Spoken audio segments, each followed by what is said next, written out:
Assalamualaikum warahmatullahi wabarakatuh. Perkenalkan, nama saya Alifia Hamidah dengan NPM 202115500156. Di sini saya akan membawakan materi tentang Kerajaan Mataram Islam.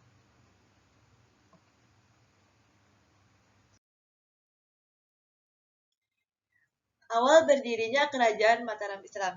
Kala itu, Raja Pajang Hariwijaya membuat sayembara. Jika siapa saja yang bisa membunuh Arya Penangsang atau Raja Jipang, maka dia akan dihadiahkan tanah Pati dan Mataram. Ki Ageng Pamanahan ini bersama Ki Panjawi menawarkan diri untuk membunuh Arya Penangsang dan berhasil membunuh Arya Penangsang dengan nasihat Ki Juru Martani serta dibantu oleh Sutawijaya.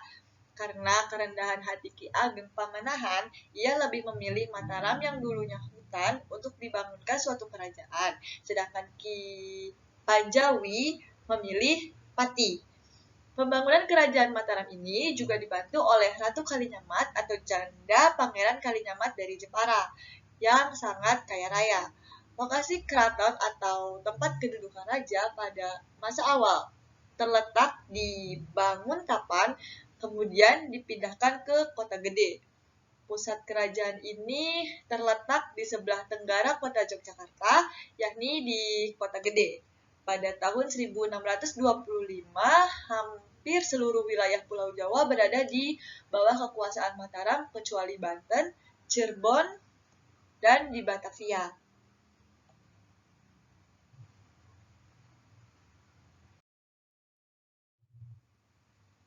Nah, di sini ada peta wilayah kekuasaan Mataram Islam.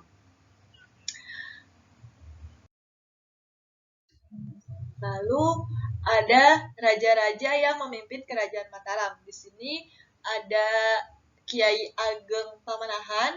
Beliau memerintah dari tahun 1556 sampai 1584 Masehi. Lalu ada Panembahan Senapati. Beliau memerintah pada tahun 1584 sampai 1610 Masehi. Lalu ada Raden Mas Jolang. Beliau memerintah dari tahun 1601 sampai 1613. Lalu ada Raden Mas Rangsang atau Sultan Agung. Beliau memerintah dari tahun 1613 sampai 1645. Lalu ada Amangkurat I.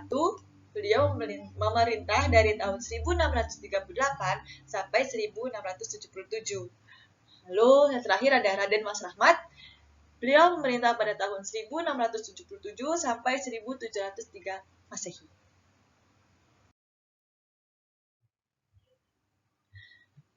Kiai Ageng Pamanahan. Kiai Ageng Pamanahan merupakan pendiri dari Desa Mataram pada tahun 1556.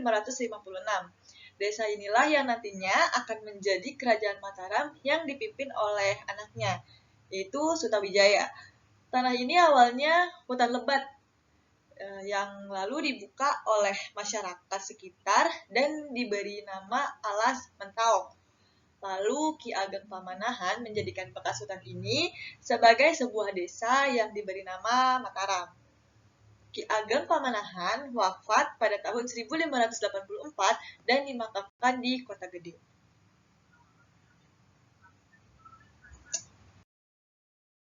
Lalu ada Panembahan Senapati Sutawijaya.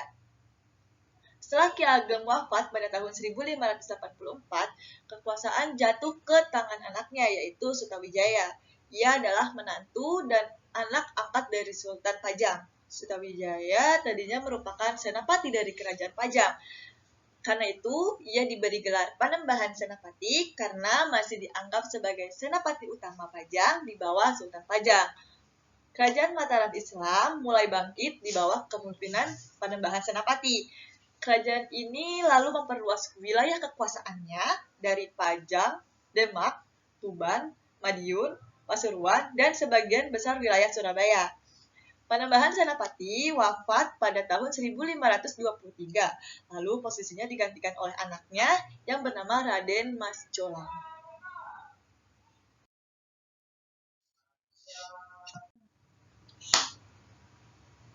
Lalu ada Raden Mas Jolang atau Panembahan Anyakrawati. Raden Mas Jolang atau Panembahan Anyakrawati merupakan putra dari Panembahan Senapati dan putri Ki Ageng Panjawi. Penguasa Pati Raden Mas Jolang merupakan pewaris kedua dari Kerajaan Mataram Islam. Beliau memerintah dari tahun 1606 sampai 1613 atau selama 12 tahun. Pada masa pemerintahannya, banyak terjadi peperangan karena penaklukan wilayah ataupun karena mempertahankan wilayah. Raden Mas Jolang wafat pada tahun 1613 di Desa Krapyak, dimakamkan di Makam Pasar Gede di bawah makam ayahnya.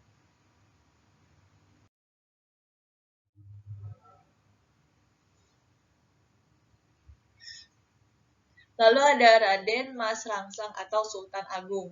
Raden Mas Rangsang adalah raja ketiga Kerajaan Mataram Islam dan merupakan putra dari Raden Mas Jolang.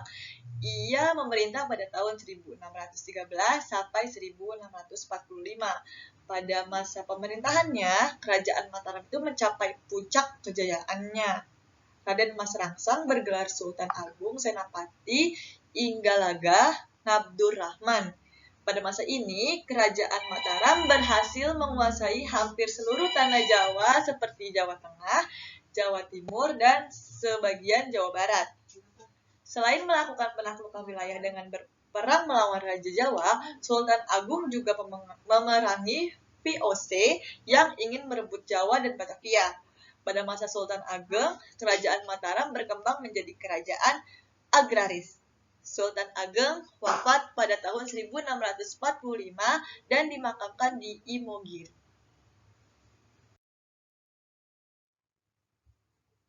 Lalu ada Amangkurat I. Sultan Amangkurat merupakan anak dari Sultan Ageng. Ketika berkuasa, ia memindahkan pusat kerajinan dari Kota Gede ke Keraton pada tahun 1647. Sultan Amangkurat berkuasa dari tahun 1638 sampai tahun 1647. Pada masa inilah Kerajaan Mataram Islam terpecah. Ini dikarenakan Sultan Amangkurat I itu menjadi teman dari VOC. Sultan Amangkurat I itu meninggal pada tanggal 10 Juli 1677 dan dimakamkan di Telagawangi, Tegal. Sebelum meninggal, ia sempat mengangkat Sunan Mataram atau Amangkurat II sebagai penerusnya.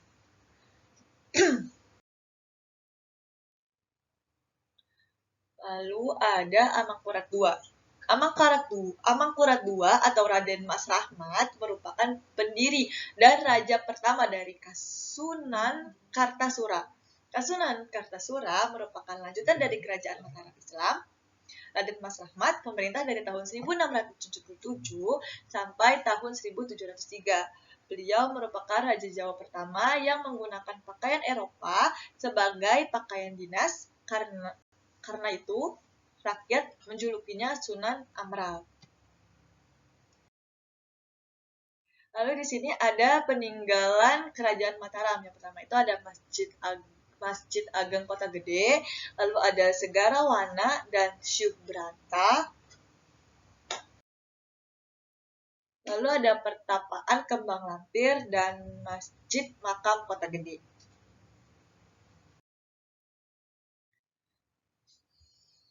Lalu ada sistem pemerintahan. Seorang sultan atau raja sering digambarkan memiliki sifat bijaksana yang terpancar dari kejerihan air muka dan kewibawaannya yang tiada tara.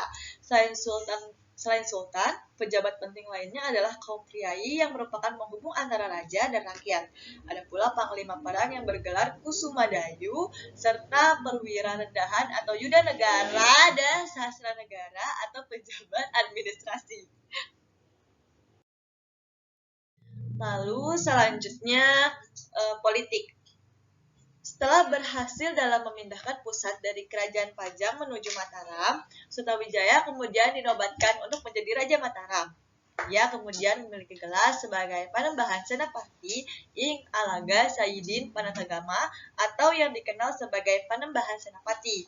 Ia kemudian memerintah di Kerajaan Mataram yang dimulai pada tahun 1586.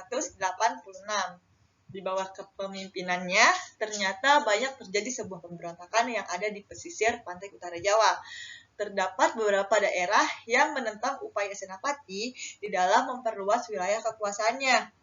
Hal tersebut disebabkan Panembahan Senapati melaksanakan perluasan kekuasaannya sampai ke Surabaya, Madiun, Pasuruan, Ponorogo, Blambangan, Panarukan, Galuh, dan juga Cirebon. Meskipun dengan susah payahnya, Panembahan terus melakukan usaha dalam menundukkan bupati-bupati yang selalu berniat untuk menentangnya. Kemudian, pada tahun 1595, daerah Galuh dan Cirebon yang ada di Jawa Barat mampu dikalahkan oleh kerajaan Mataram Islam.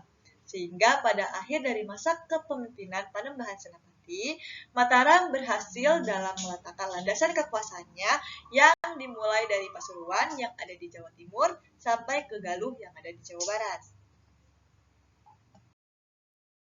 Lalu selanjutnya ada kejayaan.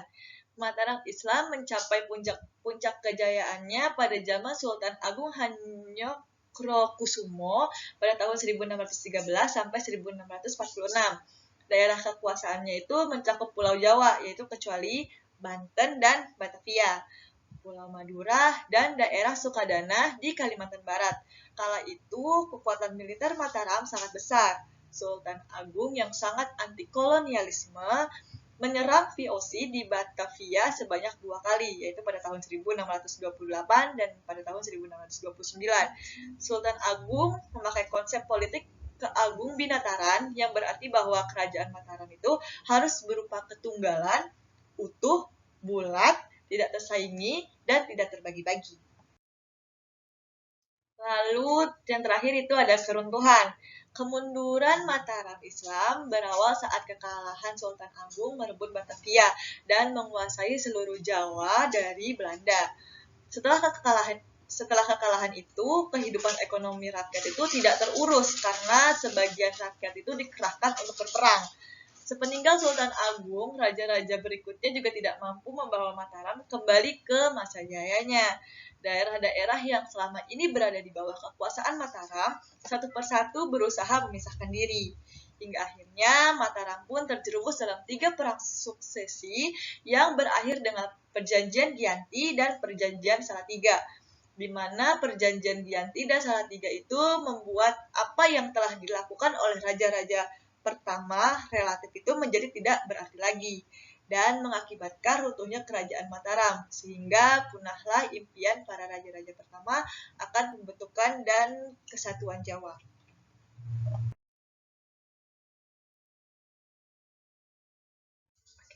Sekian materi pembelajaran dari saya, kurang lebihnya mohon maaf. Wassalamualaikum warahmatullahi wabarakatuh.